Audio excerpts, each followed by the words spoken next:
We all know that pivot tables are the ultimate way to retrieve data from the data model. They are dynamic, always linked to the data. They are updating automatically. You can link them to slicers like this one. You can add pivot charts and you can do multiple things. However, in some cases, you may feel that these pivot tables are limited and you wish that you can convert them into sheet formula. If you manage to do so, you can do a report like this one. Little bit similar, but with different layout, different formatting, the slicers still working, and also you can add dynamic charts.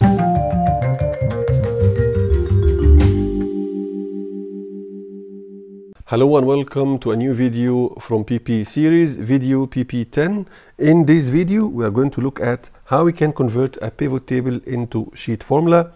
And then we are going to change the report format and layout, but still this report will be connected to the original data model.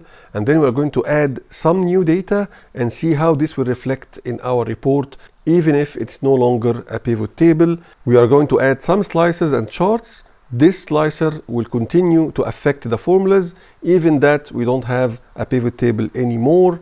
And finally, we are going to look into some details around the CUBEVALUE function, and we'll see how this function can help us to retrieve data directly from the data model. If you are not familiar with Power Pivot, DAX or data model, or this is the first video that you are watching from this series, I advise you to stop watching now and use the link on top of the screen in order to start watching this series from the beginning.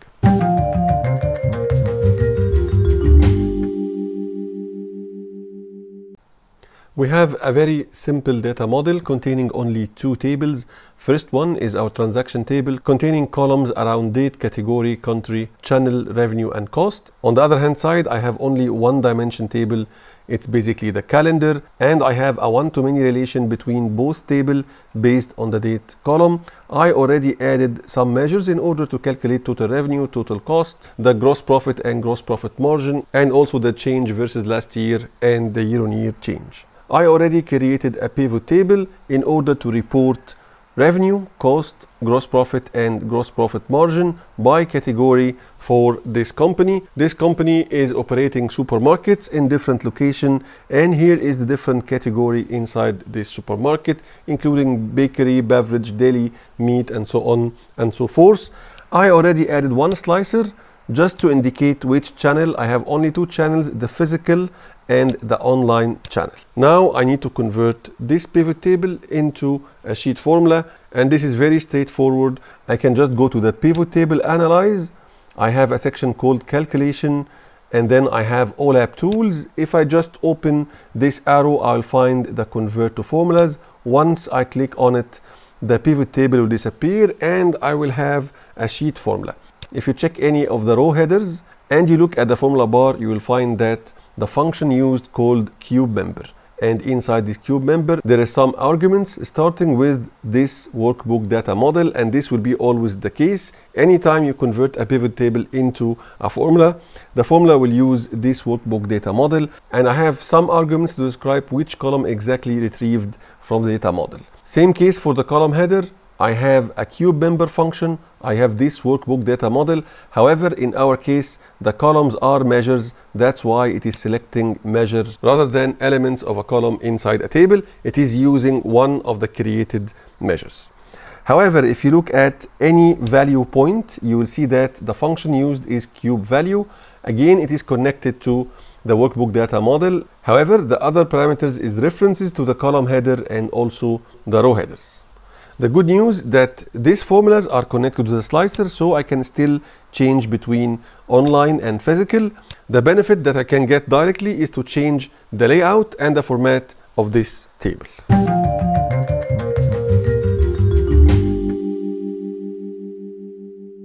I'm going to rearrange the rows of this table. I need to create some subtotals, meaning that I'm going to group all the food items together and non-food together, and also I will have one category or subcategory for prepared food. And also I'm going to change some formatting. In order to save your time, I'm going to fast forward this part. Now the overall look and feel is much better. I already created subtotals for food and beverage and also for non-food, I need to add this calculation inside the sheet formula itself. So I'm going to do it the same way that I do any sheet formula. I'm going to select these 3 cells and I'm going to use Alt equal in order to add a total. For the gross profit margin, I'm going to select the gross profit and divide it by the total revenue. I'm going to do the same here. And finally, I can do some number formatting. This will be a percentage with a single decimal point, and this will be numbers with thousand separator. Let me check the slicer. I still can filter the data and also the totals and the calculated percentages, no problem at all. The data inside this model is for 2 years, 20 and 21. What if I need to add a year-over-year change to this table? I already did the conversion to sheet formula and no longer pivot table here. However, I still can add some new columns. Remember that all the columns are measures. So what I need is to add a couple of other measures. In order to do so, I'm going to copy any of these column headers, Control C and then Control V. Let me check inside the formula bar and look at how this CUBEMEMBER function is working. The very first parameter is this workbook data model, and this will not be changed. And then the second parameter including something called measure and then selecting the measure name, meaning that it is pointing to all measures for this model and then dot and selecting the exact measure required here. So if I try to backspace the name of the measure, the last part of the equation, I'll see a list of all the measures. The measure that I want here is last year revenue. Let me just select it and double click and enter, and here you go. The name of the column just changed to LY revenue last year. Now this column is sufficient to receive the data from the CUBEVALUE function. I can copy all the CUBEVALUE functions from the value areas here. I'm going to copy the entire column, Control C and then Control V, and here you go. Here is the data for the last year. I can do the same for year on year.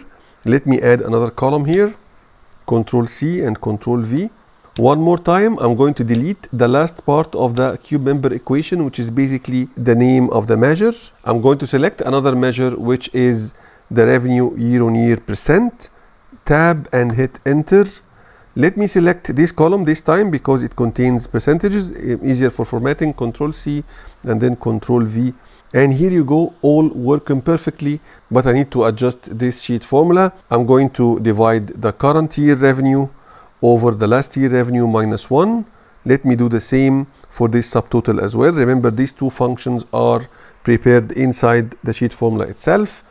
Again, I can do slice and dice. I can change the slicer selection. I can remove the filter, and all is working perfectly. So we managed to change the layout, and also we managed to change the formatting. We added new rows and also we added new columns. Now, what if the data inside the model itself changed? Can I update or can I refresh this data? Let's try it together.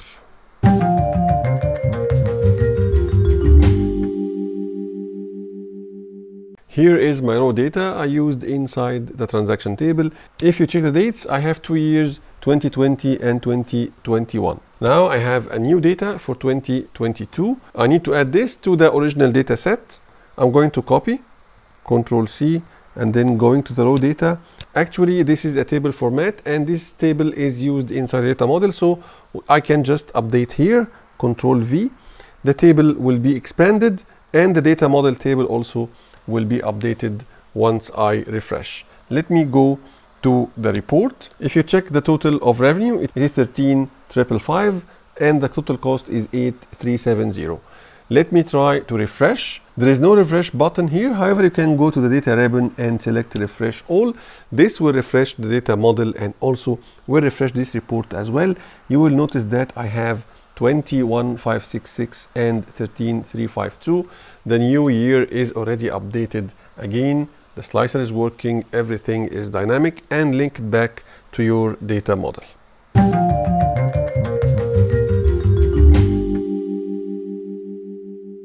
As long as I have multiple years inside this data model, I think it's more proper to have a slicer to select between the years, and also this will make this couple of columns making more sense. So in order to do so, I need to add a slicer, and then I need to link this slicer to the formulas, to the CUBEVALUE formulas inside this table.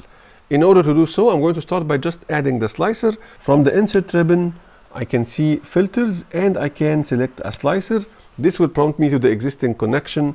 Let me select the tab for data model. I have only one data model in this workbook containing 2 tables. I'm going to open.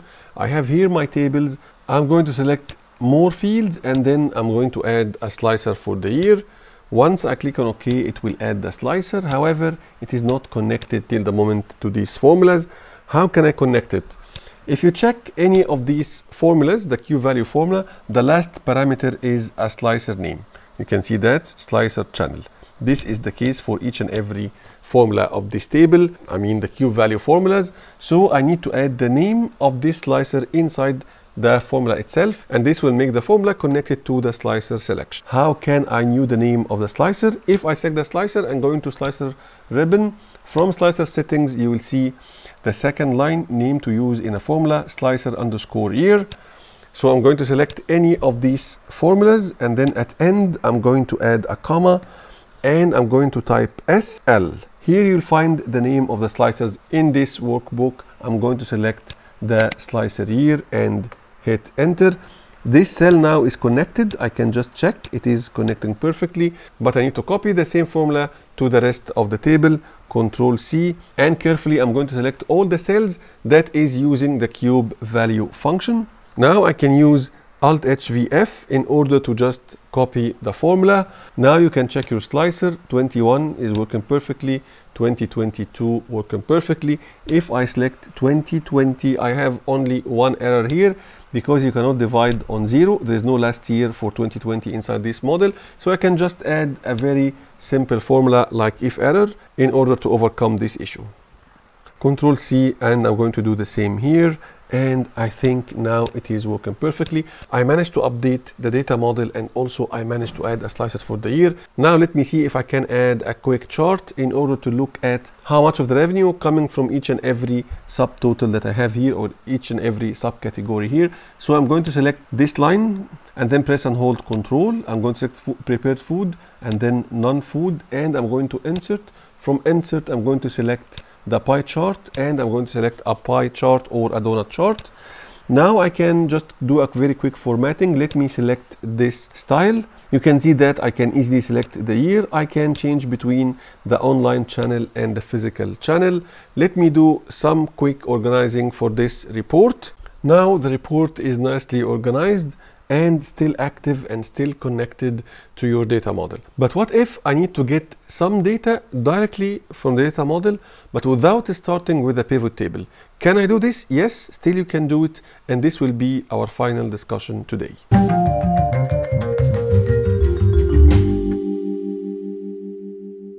Suppose that I need to justify the change in revenue between years 21 and 22, and I need to explain this by the change in online and physical channels. This is exactly the information that I need. I need the revenue for 21 and also the revenue for 2022, and also I need the variance to last year 2022 for these two channels. If I manage to get this data, I can create something like a bread chart or a waterfall chart in order to visualize and explain the changes happening between both years.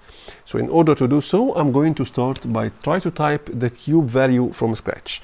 I'm going to select the first cell, and I'm going to type equal, and let me type CUBEVALUE. Here is my function. The first requirement is a connection.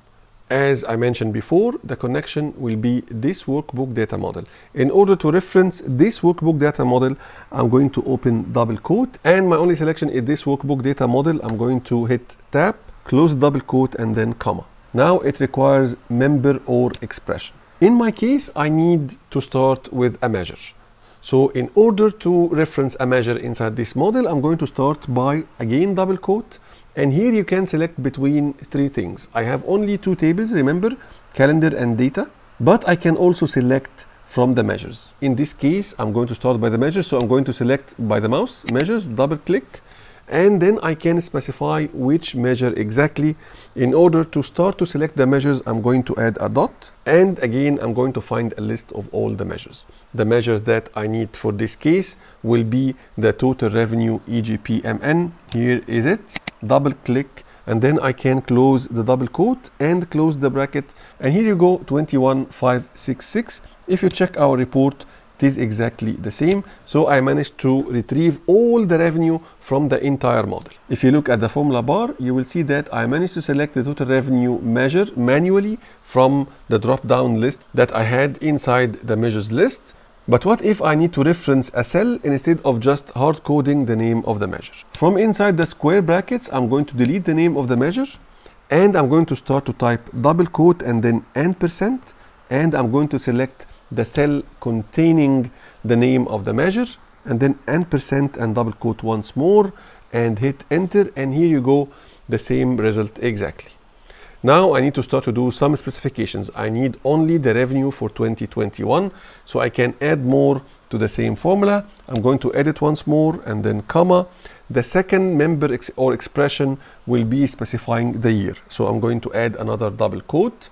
This time I'm going to select the calendar table and then dot. I have all the fields for calendar table. Let me select the year and then dot, open square bracket, double quote and %. Now I can reference the year inside this cell, so I'm going to select F4 %, and then double quote, close the square bracket, close the double quote and hit enter, and here you go, I have the revenue for 2021. Now because I managed to reference these two cells, I can drag this formula down, and here you go, all is working perfectly. The only thing that I need to change is to add also a dimension for the online or physical in these two cells. So I'm going to edit starting C5. I'm going to add another dimension, comma, double quote. This time I need it from the data table. I need to specify from the channel column, and then dot, open a square bracket, double quote and %. Let me select this cell, %, double quote, close the bracket, double quote and hit enter, and here you go, I have only the revenue versus last year variance for 22 for only online channel. Let me drag the formula like this, and now my data is ready. Let me add a checkpoint at the top. I'm going to type equal and then sum. Let me add the revenue for 2021 plus the two variances, and then compare it to the revenue 2022. It should be 0, and I think it's working perfectly now. Now I can add the waterfall chart. I'm going to select this box and going to insert and then waterfall chart. Here you go. I can just do a couple of changes. Let me add this as total, set as total. Here the same, set as total. And I'm going to select also a quick formatting like this one. I'm going to change the title. Also, I can change the colors of increase and decrease. This is a very good result so far. Let me also change the formatting of the numbers. I think so far so good. But what is the benefit of having this link to the data model? Why I'm doing all these difficult functions? I can again add a slicer here, so I can look at this report or look at this visual with a slicer selecting the countries, let's say. So I can add a slicer for the country. I'm going to insert and slicer again. I'm going to open and select, this time from the data table. I'm going to select the country and click on OK. Here you go, I have a slicer for the country. I need to add the slicer inside these formulas, so I'm going here, the last parameter or at the end of the formula, comma, SL. I'm going to select the country slicer. I'm going to do the same. I can copy this and paste here, but here I need to change it manually and copy because it is a different function now. You have additional parameter, which is basically the channel. So I'm going again to add the slicer here, and I can copy this one, and now it is all working perfectly. Let me try to organize this report quickly.